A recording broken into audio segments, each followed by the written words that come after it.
This is Jake. This is a character I drew for a comic contest back in 2011. That's right, I had the audacity to join a comic contest with this skill level alongside with more talented artists. Quite frankly, I'm impressed because that takes a lot of courage. I'm sad to say I didn't win any art awards. But I wonder with my current skill level if I can redraw this comic to be more competitive in a contest. We're going to analyze this drawing first to see what is not right and how we can fix it in the redraw. Hopefully this will be informative to any budding artist. I don't even need to draw over some basic shapes to see what is up. It's always foreshortening.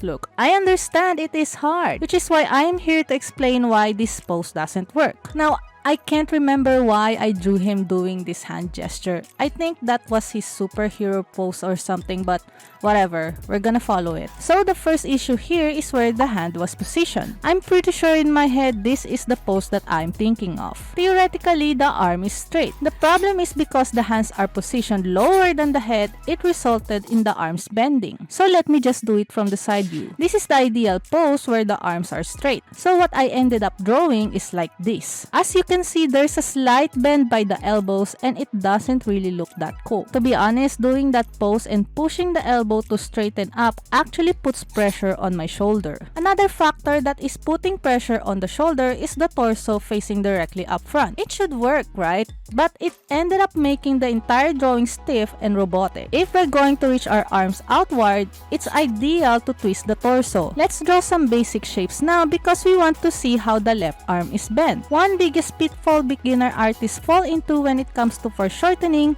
is drawing the arms way too straight like a single cylinder, and I think this is how I constructed it back then. This ends up making the arms look too short, as you can see. Now let's do a redraw. First, I'm going to lean the head a bit to the left. This will help add appeal and personality to the pose. You'll see it later once the entire body is drawn. Instead of the torso facing the front, we're going to draw it in 3/4 view facing to the right. I like to draw a straight line first for the shoulder as a guide on how to balance it. If you notice, it's slanting since we're going to make the left arm point forward. In addition to conforming to the rotation of the torso, there's going to be some perspective applied on the right arm, which is why it's lower on that side. If you're wondering why I'm drawing this curved line in the middle, this is just a guideline for me to visualize the volume. For the foreshortening, just so we don't get ourselves confused, we'll be drawing the upper arm, lower arm, and the hands in different colors. We're going to make the arm point slightly upward than directly up front because that was also a contributing factor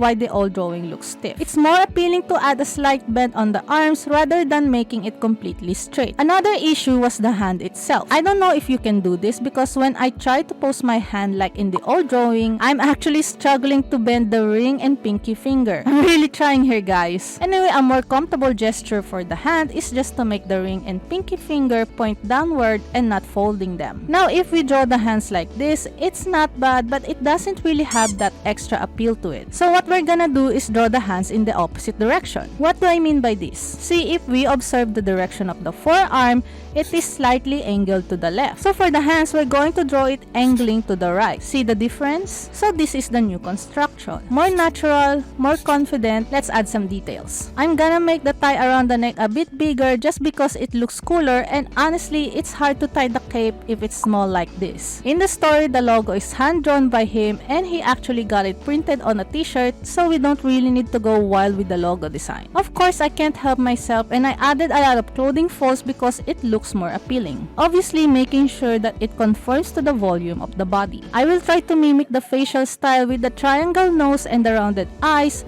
but I will modify the hair a bit so that it makes more sense. Anyway, here's the finished sketch.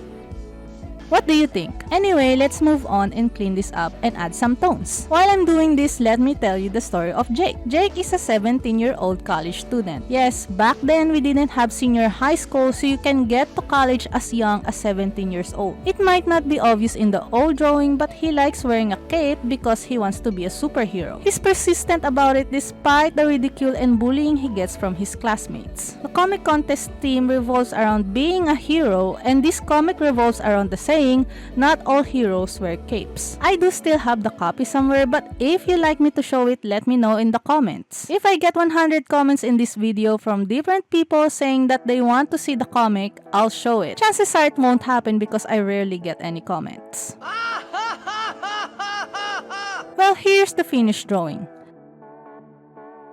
Let's have a comparison. That's quite a level up, isn't it? I'm actually proud of this. It feels like a full circle moment for me. I will be making more of these redraws, so be sure to subscribe so you don't miss any updates. Drawing tutorials are fine and all, but it's not one size fits all. Doing redraws like this helps you see different drawing principles applied in certain situations. For example, in this drawing, the pose isn't very optimal because it looks awkward and painful when you do it in real life. If you like to see how I redrew this, check out this video on the right.